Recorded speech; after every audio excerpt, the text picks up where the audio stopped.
Ignition sequence start. 6, 5, 4, 3, 2, 1, 0. Liftoff. We have a liftoff.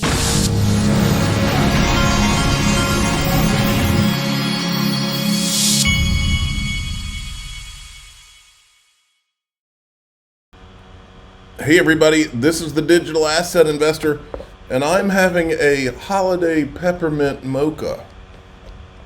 Every time we get into the holidays, my son starts barking about wanting to go to Dunkin' Donuts and get Christmas donuts, or I guess they do. Do they do Thanksgiving donuts? I don't think so.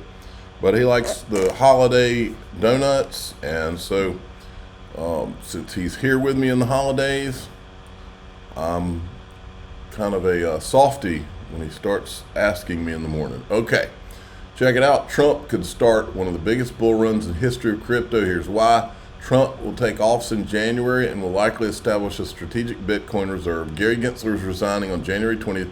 This will end Operation Choke Point 2.0. This could lead to ETF approvals for Sol, XRP, and Litecoin next year.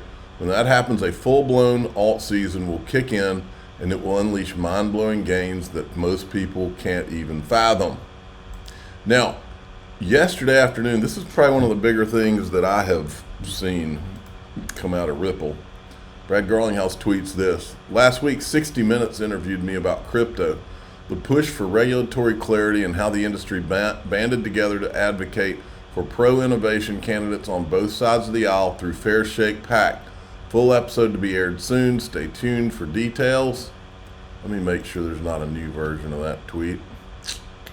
Nope, that's it. Okay, so I retweeted that King XRP with Brad Garlinghouse. Is probably his best photo ever.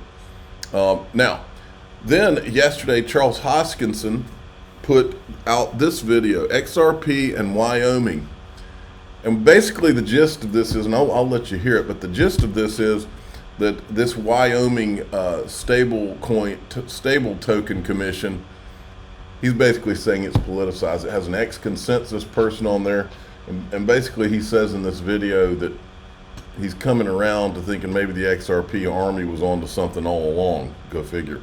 Hello, the Wyoming Stablecoin Commission has initiated its procurement process for the Wyoming Stable Token, WYST. It is expected to launch in 2025 as the first fiat-backed and fully reserved stable token issued by a public entity in the United States. The Commission intends to engage qualified third-party vendors to facilitate the development, deployment, and management of WYST and the underlying reserves. And it says we're going to have a request for qualification for those vendors. But here are the blockchain networks. Following the efforts of our blockchain selection working group in a very opaque way, I add, the following networks are determined to be in scope for the initial deployment of the Wyoming stablecoin. Solana, Avalanche, okay, Sui, Stellar, and Ethereum, inclusive of the layer 2 networks like Polygon, Arbitrum, Base, and Optimism. So let me get this straight. Apparently, Stellar can do stuff that Ripple can't do, according to the scoring criteria. So Ripple just announced the launch of RRLUSD, and the last time I checked, when we look at market cap here, look at XRP, an $84 billion ecosystem with almost $12 billion in trading, and it has all these amazing payment and settlement capabilities, including that free Cs for assets issued in the XRP ledger. Cardano was also excluded. It's $34 billion market cap, $3.2 billion in turnaround. But Stellar, a variant of the protocol, was selected. Signed, Anthony Apollo, the executive director, former Consensus employee who also worked in the Polygon ecosystem. It's almost as if Consensus doesn't get along so well with Ripple, isn't it? But there you have it, folks. These guys right here, there were some scoring criteria. This blockchain select working group, Anybody having ETHgate flashbacks here? Laterally scored. There was no public process or determination. We know that Cynthia Lummis, who's the senator for Wyoming, who's been involved in all of this, we know that she's big Bitcoin, Ethereum, Bitcoin, Ethereum, Bitcoin, Ethereum.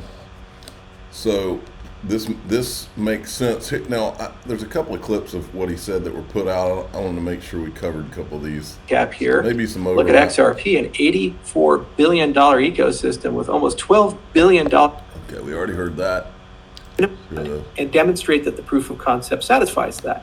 So I'm really curious how Stellar has apparently more capabilities than Ripple. And in what way in these two ecosystems for the purpose of launching a stable coin? Ripple just launched one. It seems to satisfy all those requirements, but they were excluded. An $84 billion ecosystem that's been around even longer than Cardano, as was Cardano. Algorand was also excluded. Tezos was also excluded. Aptos was also excluded. Dozens and dozens and dozens of viable, interesting ecosystems were excluded, not even given a chance to try to build a proof of concept to demonstrate that they were capable of that. The former Consensus employee, executive director, made that decision. So there you have it, XRP community. Cardano and XRP are a lot closer these days, and I'm starting to really come around on a lot of the stuff that you guys have been talking about. This one smells the high hell. It does, doesn't it? So as I mentioned in the prior video, we'll get it sorted and cleaned up, but it's kind of a shame because we all need counterbalances to Circle and Tether, and it's grand conspiracy no more. And then here's Cowboy Crypto, who is the official cowboy of the Digital Asset Investor channel. The guy who's just denied XRP and ADA in Wyoming, who's the director of Wyoming Stable Token Commission, is ex-Consensus and happens to be pitching Ethereum over all other projects. Is anybody surprised? Not this digital asset investor. This doesn't surprise me either. Justin, remember when Trump said that if you're a China token, we're not interested in the United States? It looks like Justin's son is trying to make sure he spreads his money the correct way. Of course, he's not with Tron anymore. He's just the founder of Tron, so I guess he's already made his money. But this is an interesting development that he's investing in Donald Trump's crypto project. For that, we've got a lot of people that are new because the market's been going well and a lot of new people showed up. So I want you to understand these pullbacks you see, there's a lot of manipulation that goes on in these markets, and it's still. And so you need to be aware of the types of things that are going on with the big boys. On September 12th. This is from back in 2018 or 19, but it's still going on, this kind of stuff. Jamie Dimon says Bitcoin is a fraud. He says he'll fire any one of his traders buying Bitcoin.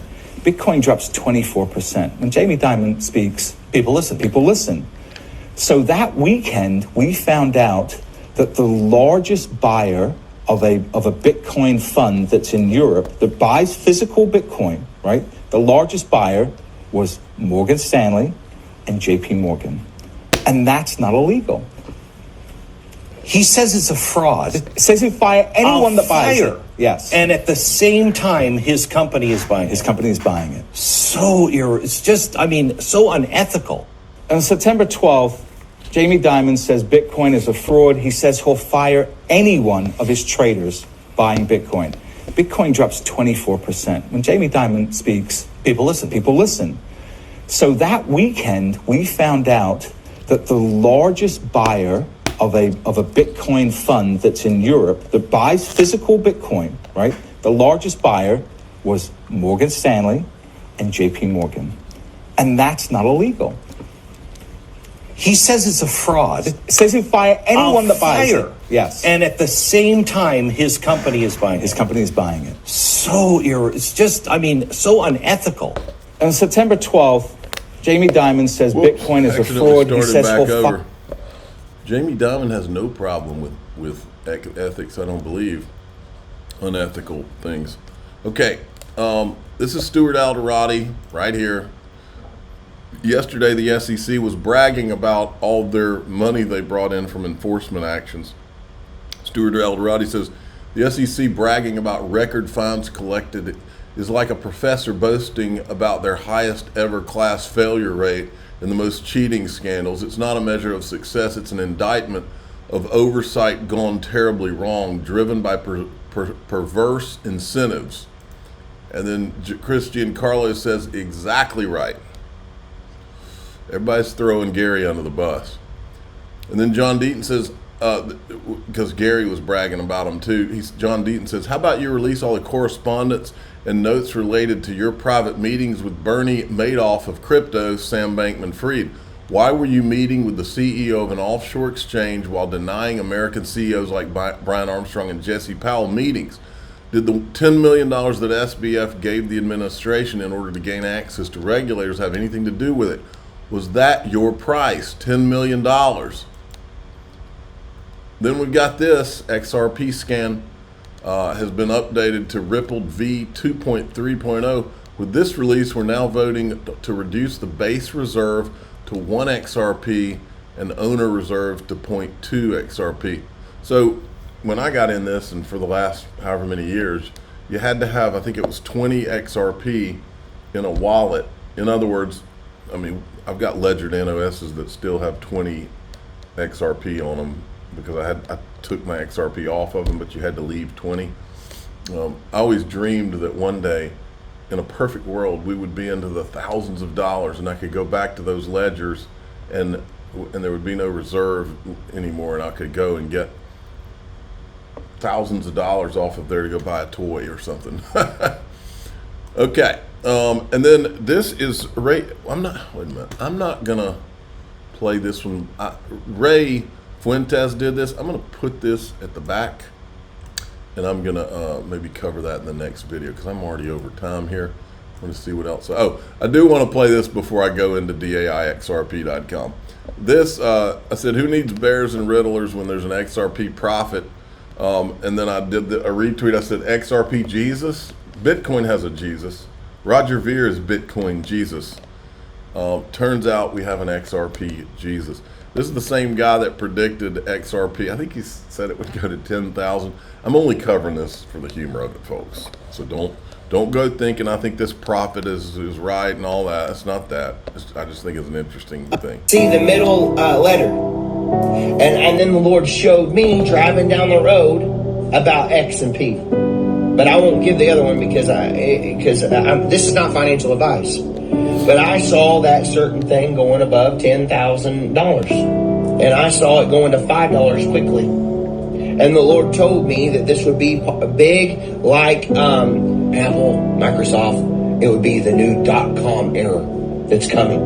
That a new .com era was coming through digital platform. It'd be a supernatural wealth transfer coming through certain things. And I'm telling you, ladies and gentlemen, I believe we are seeing President Trump step on the scene with Elon Musk. And we are seeing people who have a different way of thinking. Yes, sir. Okay, in DAIXRP, here's what we're going to do. What's going to happen? We've had a pullback on XRP, but what's going to happen in the next few weeks and months? What are people saying? What are the chart people saying? And I'm also going to tell you, I told you what I bought yesterday. I'm going to tell you what I bought this morning and why in DAIXRP.com. By the way, if you wanted to get in DAIXRP.com, there's a link in the description of every video I do at the very top. And it's just DAIXRP.com. You can click on that and go join up. I'm a digital asset investor. I'm not an investment advisor. This is for entertainment purposes only. Please subscribe, hit the like button, tell your friends and family. Away we go.